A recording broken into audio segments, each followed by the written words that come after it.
Hey everybody, welcome back to Gyros Technology Solutions. So unfortunately my webcam is busted this time, so I ordered a new one, but for now I'm just going to go without. This is a more or less an important topic. It's kind of what I've been going after for the last, I want to say maybe a year and a half to 2 years.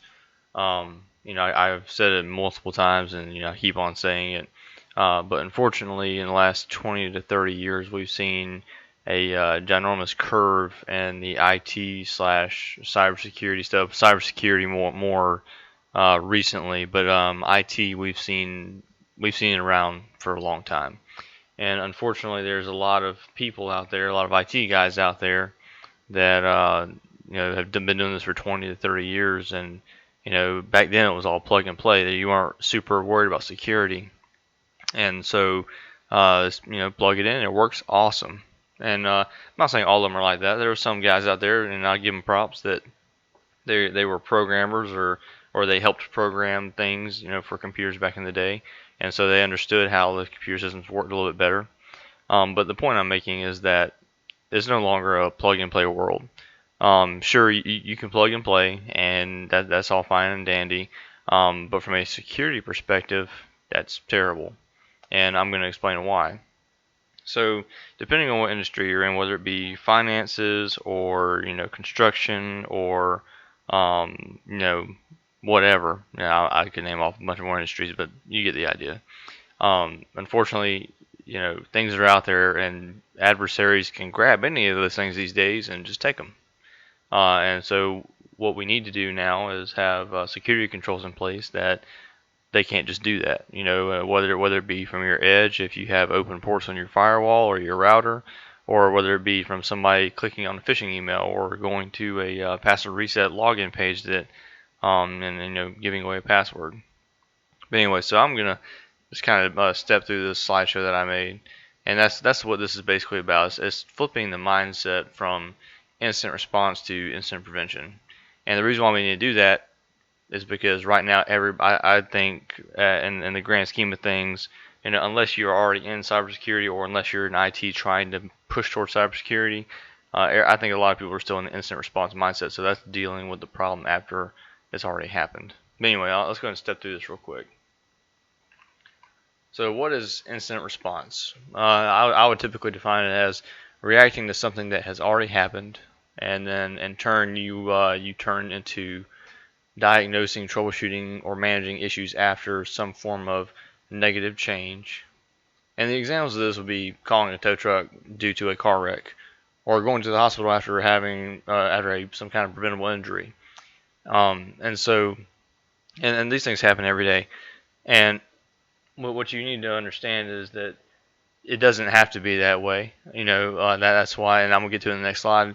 It doesn't have to be that way where you have to call a tow truck. If you're following the right rules and regulations of the road, and if you're doing something that you can prevent having to go into the hospital for some injury. But that's typically where we're at right now. We are in that response where, okay, I don't have any security stuff in place on my network, and so if I click something or if I download something bad happens, and then now I'm calling an IT guy or a cybersecurity guy to fix it or to mitigate it or whatever you want to call it. So going on to the next slide, what is incident prevention? So incident prevention will be stopping something from happening that could have an adverse or negative effect on you, your business, or your network. And this also turns into protecting your assets, yourself, or your network. And so the examples of this, flipping over from cybersecurity to your practical examples, would be traffic lights slash signs and road lines.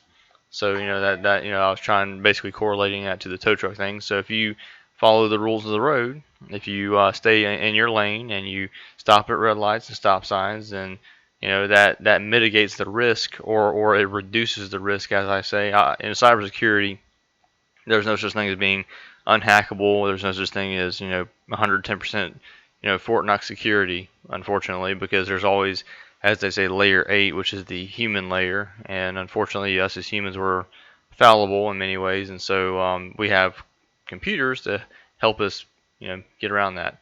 But anyway, so long story short is we have these things in place so that we don't get in a wreck on the road and we don't have to call a tow truck. And then a same thing on the flip side with having preventable injuries in the previous slide. If you follow the rules if you follow following rules or using safety equipment when doing risky or hazardous activities, that would prevent you going to the hospital for some form of injury, right? And I saw a video a while back. Basically, they make these gloves that have what would you call it? Like they almost like little metal staples. Basically, it's to prevent if your knife slips, it prevents you from cutting your hand open. And they had it where they were like full fledged grabbing the knife with this glove and just trying to cut through it, and their hand was safe because the metal knife couldn't cut through the metal and lacing. And I mean, there's several other examples, but the point is that you can put things in place on your network. It doesn't have to be thousands of dollars. It doesn't have to be, the best of the best or the worst of the worst. You can find a middle ground for putting basic security things on your network. And we're going to get to that in a second, but I'm going to go ahead and flip over to the next slide as well. And then I've been kind of doing this up to this point, but basically compare it to cybersecurity. Incident response would be in the event that there was no or poor infrastructure management. If somebody was a victim to a phishing, spear phishing, or whaling attack. If there was some form of malware attack or malicious attack. And I'm going to give you a few examples. So there's one company that I was supporting, and I may have mentioned this in another video. I'm not really sure. But basically, they got hit with a zero logon attack. And I'm not going to go into the details of zero logon, but go look up zero logon malware and Google, and you'll find it. And they were a construction company. And again, I'm not going to give more details than that, but basically this construction company got hit by a malware attack, and it's a construction company. Who would have think that? Who would have thought? And the reality is that there's people out there that they're just hunting. They're straight up hunting over the internet, and they're trying to figure out, hey, who's low hanging fruit? Who can I easily grab? And because unless you're a state sponsored hacker group or you got some kind of funding, you might not go after some CEO, or you may, depending on if you want to go Mr. Robot and start going after some big company like eCoin, that might be one thing. However, typically speaking, if Mr. Big Bad Guy is out there, he's probably going to go for that low-hanging fruit as much as possible because there's nothing stopping him. Anyway, so I have the zero logon attack that we dealt with, and there was another company that I was helping out with the incident response where they got hit with a cryptojacking attack. And for those who don't know what cryptojacking is basically whenever some form of malware gets on your network, and then the malicious software uses your network resources to mine Bitcoin. So that again, that's in essence a denial of service because your network and systems are being starved of their resources instead of doing their job, and they're doing a job for a malicious actor. So those are just two examples that I'll point out as to how incident response comes into play. So let's move on to incident prevention. So basic and advanced security implementations. What does that mean? So I've said it a few times in the past, and that what that boils down to is, do you have endpoint security? Do you have some kind of anti-malware, anti-spyware, whatever. So basically, if you click on a link, is your anti-malware going to recognize that connection as a malicious connection? Or if you download a file, download the file from that link or whatever, is it going to recognize that file as a malicious file and stop it? And I have this particular software that I use, and every time I do a vulnerability scan, if I look at the Threat Explorer, there's a Threat Explorer on there, and it will show me the IP address of my vulnerability scanner trying to hit each box over the network. And it's pretty interesting. So in other words, when a vulnerability scan runs on that network, I know that the endpoint protection is working because it's popping up in my dashboard saying, "Hey, there is a malicious scan coming from this IP." So it's pretty easy. And then moving on from there, you can have a firewall, and the point that I try to make with the edge protection is, you have your typical modem or router modem or whatever, and that's depending on your situation, that's fine. However, I'll throw it out there that I would rather have a firewall because firewalls are better at the security piece of the job. And don't get me wrong, the modems and the modem slash fire or excuse me, the modem slash routers or the routers, they do have some basic security stuff where somebody can't just ping through to your network necessarily. However, if you're in if you have a business, a small business, medium business, or large business or whatever, I always say, hey, it might be best to go ahead and get a firewall because at least you have a better insight. So with a firewall, you can see the IPs going across your interfaces. You can see what port numbers are going over. You can look at you can use something that I use, something like Sensei, which is a application layer plugin for OpenSense, and you can see all these things going across your network, so you have a much better insight. And then from there, you can also do something like what I do with exporting the NetFlow logs to a SIEM, so it works out. And so those are just the basic things that you can do right there. And then also the end user training. So for those that don't know, I've been doing the DoD cyber awareness training, and they have a public version out there too on the internet. But the DoD cyber awareness training is awesome because it gives you a basic fundamental idea of what you should and shouldn't do in an environment, in a work environment, for your basic work environment, basically. So, if you step away from your computer, you should lock it. Now, some people would say, "Oh man, that's just too much." Well, you might be surprised. What if you have a disgruntled employee in your business and they get upset about something that you did, they didn't get something they wanted or whatever. So now, employee A walks off, and then malicious, employee decides to walk up to their computer and start using their computer and their account to do bad things. I'm not saying it happens everywhere. I'm not saying it doesn't happen everywhere. What I'm saying is it's possible, and that there are ways to prevent it from happening. And then also on the flip side of that, just showing users how to look for malicious emails. I've had about 3 emails coming from one customer this week alone with somebody trying to phish them. So they send me the email, and I say, okay, cool, let's go ahead and delete that. And then moving on from there. The endpoint and infrastructure, anti-malware and logging. So I kind of touched on the endpoint stuff on that first bullet point. But what this is basically saying, as a added notion, is that you can have a deeper level by doing some form of logging. And this is going to go deeper into the other slides that I have for tiers. So I'm going to go ahead and move into that so I don't take up the whole thing on this one little bullet point. Why this matters today, and I've kind of covered it a little bit, but malware is finding its way into businesses and organizations more and more daily, many even undetected. Everyone and anyone can be a target. It's more cost effective to prevent than to respond depending on situation. So I pulled this off of Google, of course. According to IBM, average cost is approximately $4.2 million per incident. Now I would say that's more of a large number for a large company. However, if you look at that last bullet point there, a single ransomware attack can put a business out of business. So luckily, I haven't encountered any situations where somebody had a ransomware attack on a small business level. Luckily, I know there are plenty of large businesses out there that have. We had the Colonial Pipeline issue, and then we had the meat processing factory issue. I don't remember the name of the meat processing factory, but you get the idea. The reality is it can happen, it will happen, and there are ways to prevent it. That's the entire point. And then going back to that, anyone can be a target. So I put a post on Facebook on my Facebook page I want to say at least a month or two ago now.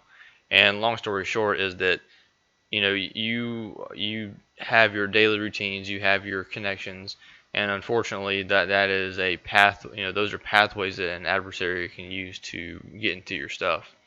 And the example that I give is that if Bob down at Bob's fish shop, we'll call it, has his little payment system, and then Mr. CEO that lives down the road from him, he comes by every morning to get a cup of coffee or get something, buy something from that store every morning. Well, if the CEO's information is stored in that payment system, and and that payment system gets hacked, then all of a sudden they have the email or phone number or name or some form of information they can use to basically get to that CEO. So just keep those things in mind. I'm not trying to sound, far left field or whatever, but I'm just saying it can happen and that you need to watch out for it. So moving on from here, incident prevention, a multi-tiered approach. And so I'm just going to touch on this one more time. Tier 1, endpoint protection. Have a trusted, historically repeatable anti-malware on each end device, such as workstation servers, as well as installing the vendor's app. So if you don't have any form of anti-malware, then I would recommend you getting it. And so I would try to steer clear of the free ones, mainly because if you're not buying it, then they're selling you. That's the kind of way I look at it. But you need to have some form of anti-malware. I'm not going to sit here and hate on Windows Defender. However, I've heard, unfortunately, Windows Defender is not the best, and I'm actually going to be making another video on testing a couple different pieces of anti-malware. So we're going to have fun with that video. But anyway, have some form of endpoint protection on each device. It doesn't matter if you have a laptop, a workstation, a server, whatever. Make sure that you have some form of anti-malware. Tier 2. So along with the Tier 1 implementations, implement a security appliance on your edge or internet connected device, so you or your IT and security team can have a deeper insight on what is going in and coming out of your network. So again, this goes back to the firewall.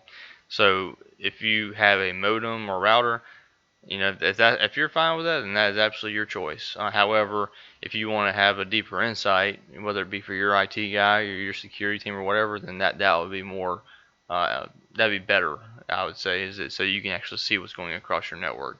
And when I say edge device, so typically you have a modem. Well, nowadays it's a modem router, right? And so that modem router can act as both devices for doing that job. And there's still situations where somebody has a modem and then they have a router connected to it, and that router is feeding the rest of their network. And I won't get into the technical details of that right now because there's other videos for that.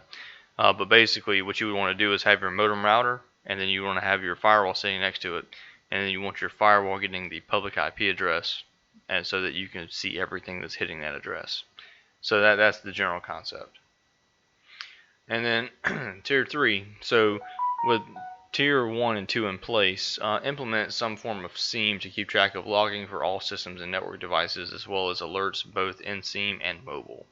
So what I typically do from my side of the house is, if I have a company that is saying, hey, I want I want to be able to see all the stuff going on my network, I'm like, okay, we can make that happen. So I use open source tools, and then I point the end devices and the network devices and the edge devices. I point all that to this SIEM. So I have integrated logging. I have integrated way to see things. And that's one of the things that I did with one of the companies that got hit. And that's the way I found the zero logon attack, was because I was able to use the SIEM to pull all the logs into one location and then start parsing through those logs. And I'm like, oh, okay, I see where somebody executed the zero logon in PowerShell.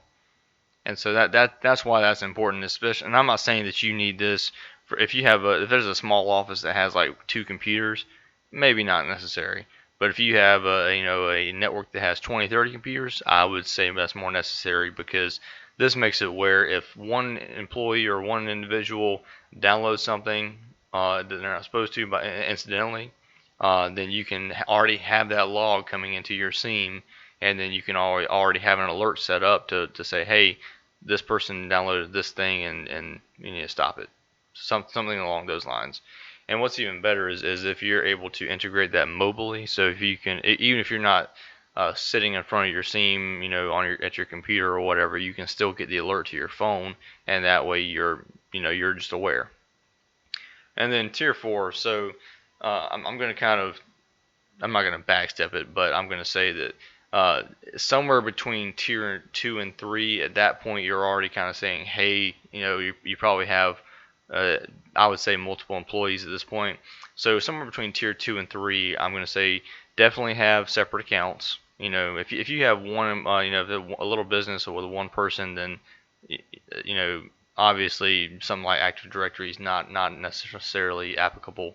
But if you have multiple employees, then absolutely I would say Active Directory is a need, so that everybody can have their own accounts. Everybody has a certain authorization level, so that no one person can do everything. That's how, if that one account gets broken into, especially if they're not using a strong enough password, then their network is screwed, especially if somebody cracks that password and is able to get into that domain account.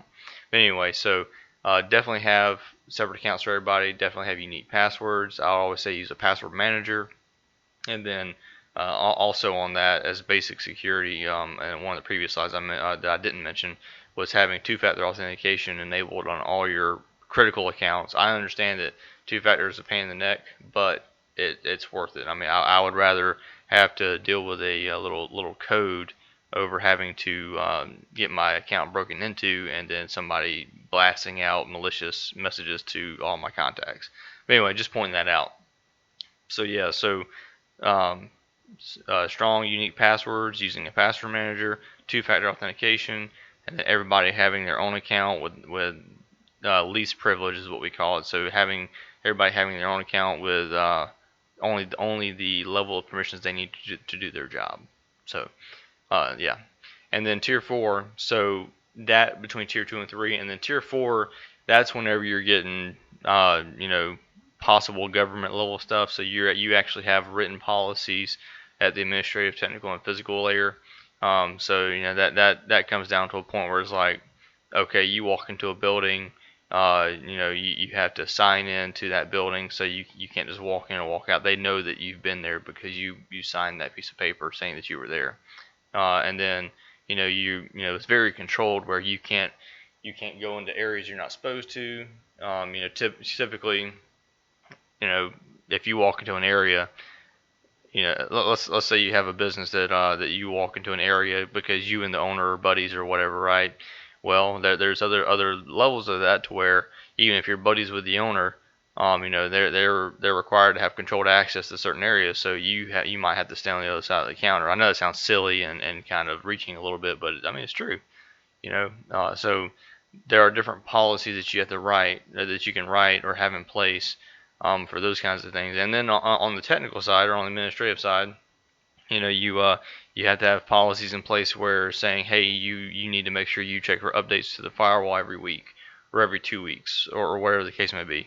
So updating, you need to have things. So and then you also have things like you have to run a vulnerability scan, and then you have X amount of days to resolve this vulnerability. And then you also have things like hardware cycles. So after a certain amount of time, you need to cycle that piece of hardware out because it's EOL or whatever the case may be. So I hope you get the idea about that, and you can go look up more on the administrative, technical, and physical controls, especially if you're the IT guy or if you're the guy that's on the security team or whatever. Those things matter. But anyway, guys, so I wasn't trying to get too much into the weeds on any of these particular tiers, but this is kind of my approach to it, especially if I'm in a new environment or whatever. I'll say, okay, how deep do we need to go down this rabbit hole in order to make sure that your business is secure? And I'm not one to say you need all the bells and whistles, and I'm not one to say, hey, you just need endpoint security. I want to give the customer exactly what I believe they need based on my experience, in whatever industry they're in. But anyway, guys, so I don't want to make this too much longer. It's already 23 minutes, and I have a terrible habit of going longer than I expect. So anyway, guys, I really hope that this was helpful. If you have any comments, questions, concerns, I'm more than happy to take them in the comments section. Please subscribe to this my channel. It's really appreciated. I'm trying to grow this channel. I'm trying to hit that 1,000 subscribers. So please subscribe. Please like it. If this was helpful for you, then please by all means share it. Anyway, guys, y'all have a good day, and thank y'all, and have a good one.